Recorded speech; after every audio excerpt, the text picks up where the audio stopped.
It's amazing how quickly you learn how to do things when you have to.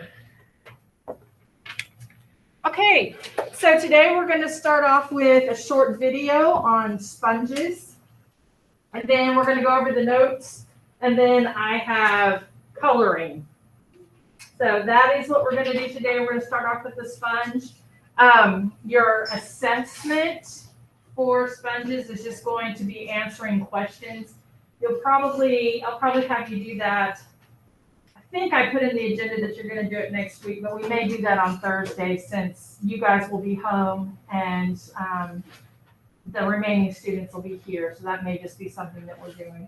So what I'm doing for them, I will also do for you. I have a Google Meet up and going, and I am recording it. And so you won't have to stay on the whole time. You know, you just come on and I'll leave it up the whole time. That way, if you have questions, you can buzz in and say, hey, I got a question on what this question's asking. So that's what we're going to do today.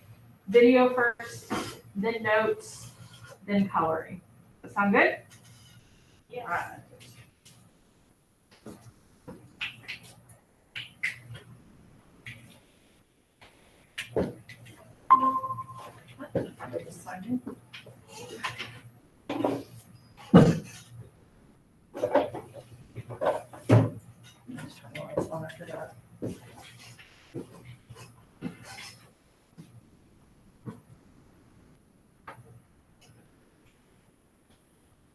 Thank you all for hanging in there and just doing the best that you can.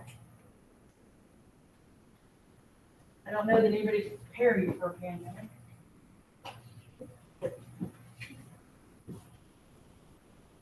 You know, the last one was 100 years ago, so I'm going to say hello to whoever popped in. Good morning. I hope you're doing well.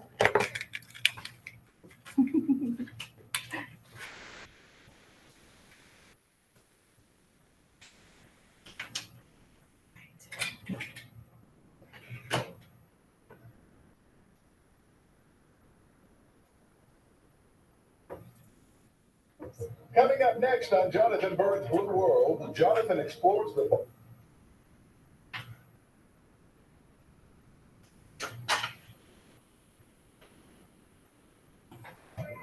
Booking a family vacation in a Virgo means leaving all the craziness behind. Well, maybe. Coming up next on Jonathan Bird's Blue World, Jonathan explores the biology of sponges, and you might be surprised at what he finds. Hi, I'm Jonathan Bird, and welcome to my world.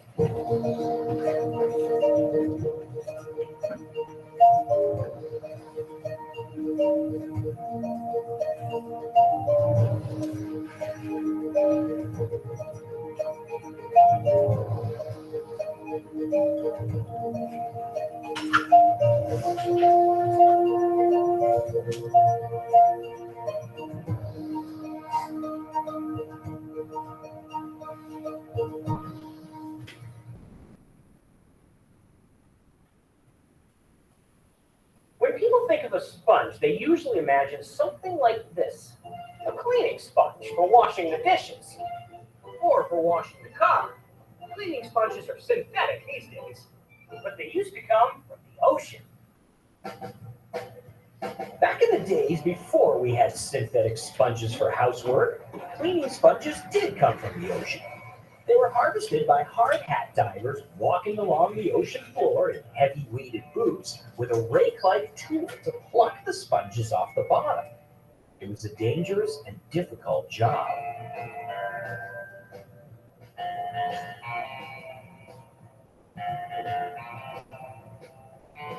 Bagfuls of sponges were lifted to the boat above.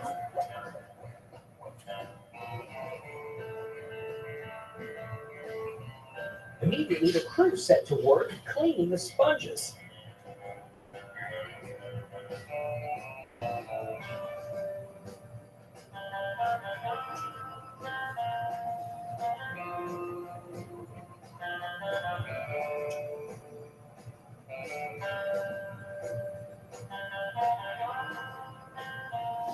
Then they were hung to air dry.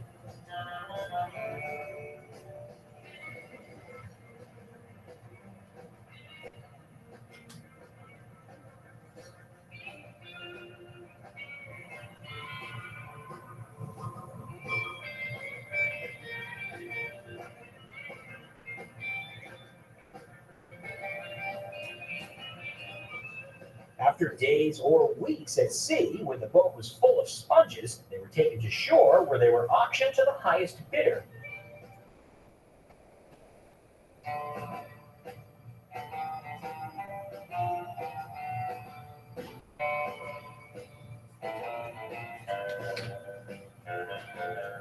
Finally, they were trimmed, sorted, and sold to the public.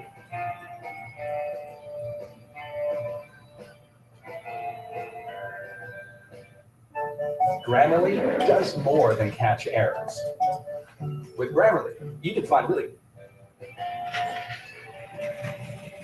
Natural sponges are still harvested in nearly the same way today, but the synthetic sponge has spared the lives of countless ocean sponges. While an ocean sponge looks something like a weird plant, it's actually an animal. In fact, sponges are among the simplest multicellular animals on Earth. They live on the bottom of the ocean, attached to a surface and never moving because they can't walk or swim. Some are quite colorful, while others are drab. They also come in all shapes and sizes. There are tube sponges, vase sponges, barrel sponges, rope sponges, encrusting sponges, and many other types. Sponges live from the frigid waters of the Arctic and Antarctic to the tropics. On many coral reefs, sponges dominate the seafloor and the drop-off.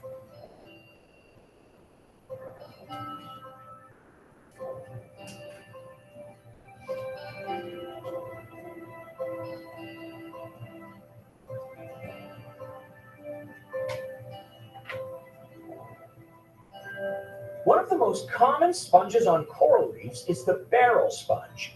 Barrel sponges grow to epic proportions, getting larger than a person. Although sponges can't walk or swim, they can feed. They do it by filtering tiny plankton from the water. A sponge is covered with small pores called ostia, which lead to a system of internal canals and eventually out to one or more larger holes called osculi. Within the canal,